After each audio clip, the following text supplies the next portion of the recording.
આ પ્રવેશ પ્રક્રિયા 27 થી 29 મે સુધી વિજ્ઞાન પ્રવાહના ફોર્મનું વિતરણ કરવામાં આવશે। સાથે જિલ્લા શિક્ષણ વિભાગની કચેરીમાં ફોર્મ પણ લેવામાં આવશે।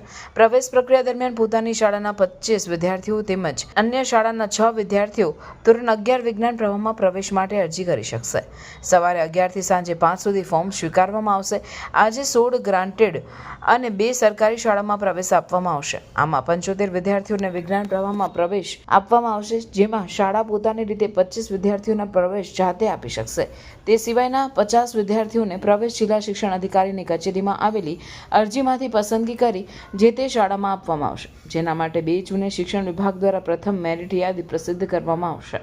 ઉલ્લેખનીય છે કે 9 જૂને તમામ શાળાઓમાં ધોરણ 11 વિજ્ઞાન પ્રવાહના વર્ગો શરૂ કરી શૈક્ષણિક કાર્ય શરૂ કરવામાં આવશે। તેમજ ધોરણ 11 વિજ્ઞાન પ્રવાહ પ્રવેશ માટેની યાદી તૈયાર કરતી વખતે 3 મુખ્ય વિષયો ગણિત, વિજ્ઞાન અને અંગ્રેજી પ્રથમ ભાષા, દ્વિતીય ભાષામાં મેળવેલ ગુણને ધ્યાનમાં લઈ પ્રવેશ યાદી બનાવાશે।